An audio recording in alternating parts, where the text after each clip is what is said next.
Knowing Allah's Prophets and Messengers, the fourth book of the Eemaan Made Easy series by Muhammad al-Jibali. Chapter 5.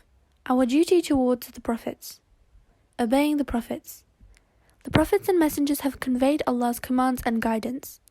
Because of this, Allah subhanahu wa ta'ala made it an obligation on all people to obey them. Allah says, "We have not sent any messenger but to be obeyed by permission of Allah." Surah Nisa, ayah 64. Obeying the messengers is equal to obeying Allah subhanahu wa ta'ala.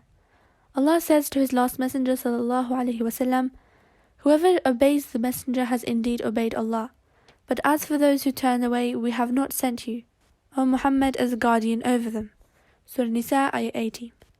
Whoever listens to the prophets is a winner, and whoever rejects their teachings and deviates from them is the loser. The messages of the previous prophets have been changed by people through the ages. Only the final message of the Prophet Muhammad ﷺ remains pure and unaltered. So we must obey him and follow his commands in order to deserve Allah's love and rewards. Allah subhanahu wa ta'ala says, "Say, Muhammad, if you truly love Allah, follow me. Allah will then love you and forgive your sins. Allah is forgiving and merciful." Surah Al-Imran, ayah 31. Loving the Prophets. A believer should love the Prophets more than he loves other people. Anas radiallahu anhu reported that the Prophet sallallahu alaihi wasallam said, "None of you believes until I become more beloved to him than his father, child, and all people." There are many reasons for loving the Prophets. Among them are the following. The Prophets are the most righteous people. They obeyed Allah the most, and Allah subhanahu wa ta'ala is most pleased with them. Loving them is a part of loving our Creator and Benefactor, Allah Azza wa Jal. Anas radiallahu anhu reported that the Prophet sallallahu alaihi wasallam said, "There are three qualities. Whoever has them will experience the sweetness of Eemaan. A. Allah and His Messenger would be more beloved to him than anything else. B. When he loves a person, he would only love him for Allah's sake. And C. He would hate to go back to disbelief after Allah had saved him from it, like hating to be thrown in the fire." The Prophets brought goodness and guidance to everyone on earth. Allah subhanahu wa ta'ala made them a means of mercy and benevolence. Allah says to His last Prophet sallallahu alaihi wasallam, "We have only sent you, O Muhammad, as a mercy to the nations." Surah Al-Anbiya, ayah 107. The Prophets did more good for us than we did for ourselves, or our parents did for us.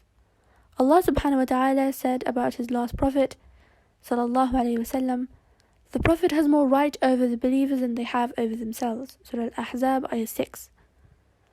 The Prophets exceed all other people in good qualities, so they are the only people who deserve our true admiration and love. Allah subhanahu wa ta'ala says to His last Prophet sallallahu alaihi wasallam, "And indeed you, Muhammad, have a great character." Surah Al-Qalam, ayah 4. Respecting and honoring the Prophets. When we talk about a Prophet, we should do so with respect. We should respect him more than we respect our parents, teachers, and leaders. We should only mention him with words of praise and awe. Saying salah upon them. Part of our respect to a Prophet is to say salah upon them when they are mentioned. Saying salah is saying sallallahu alaihi wasallam or alaihi salam, which means Allah's peace and praise be upon him. In regard to the Prophet Muhammad sallallahu alaihi wasallam, Allah subhanahu wa ta'ala says, "Indeed, Allah and His angels say salah upon the Prophet. O you who believe, say salah upon him, as well as a tremendous salam." Surah Al-Ahzab, ayah 56. Likewise, we should say salah upon other prophets. Wa'id ibn Hajr radiallahu anhu reported that the Prophet sallallahu alaihi wasallam said, "When you mention me, say salah upon the prophets, because they have been sent by Allah, just as I have been sent." Similarly, Abu Hurairah and Anas radiallahu anhuma reported that the Prophet sallallahu alaihi wasallam said, "Say salah upon Allah's prophets and messengers, because Allah sent them just as He sent me." Avoiding incorrect shows of respect. Some people express respect for prophets or righteous people by preceding their names with Sayyiduna, our master. It is permissible to say this sometimes because the prophets are indeed the chiefs and best of all people. However, one should not make it a regular practice to say this with a prophet's name for two reasons. A. We were not told to do this by a prophet, and B. Our true and ultimate master is Allah. We should not give the impression that we attribute divinity to anyone else but Him. Abdullah ibn al-Shakhir radiallahu anhu reported that when some men of his tribe visited the Prophet ﷺ, they said to him, "You are our master." He ﷺ said, "Allah is the true master." They said, "You are the best among us in virtue and honor." He said, "Say this if you wish, but do not let Satan take you too far in praising me." Another commonly used title for prophets and righteous people, especially in non-Arabic speaking cultures, is Hadrat. This word is supposed to mean his honor. Again, we should not use this consistently because it is not a part of the teachings of Islam. Avoiding excessiveness. In attempting to show respect to prophets or righteous people, some people go to a dangerous extreme. They direct them acts of worship that may only be directed to Allah. They praise them with excessive and untrue words. Umar radiallahu anhu reported that the Prophet ﷺ said, "Do not exalt me like the Christians exalted the son of Maryam. I am only a servant. So say, he is Allah's servant and messenger." The people of the script exalted some individuals so much that they worshipped them as gods beside Allah.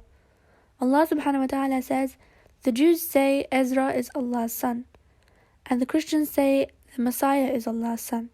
This is their saying from their mouths, which is similar to the saying of the disbelievers before them." Surah Tawbah, ayah 30. Raising someone above their true position is excessiveness.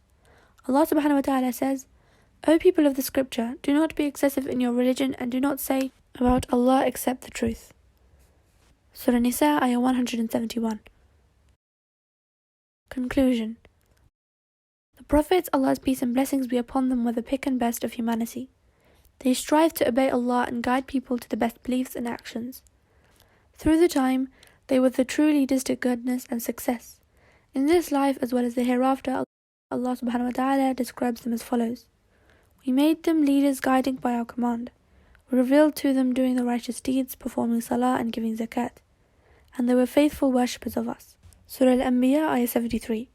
One after another, the Prophets revived and propagated Allah's great teachings. They all persisted along the glorious path of Islam. This blessed caravan of prophethood went on until Allah completed His religion and concluded His messengers and prophets with their seal and best, Muhammad sallallahu alaihi wasallam.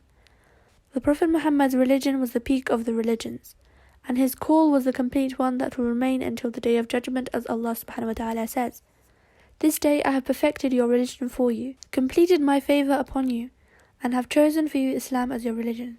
Surah Al-Ma'idah, ayah 3. We ask Allah subhanahu wa ta'ala to give us a correct knowledge about the Prophets, to bring the true love for them into our hearts, and to raise us into the next life in their glorious company. Ameen.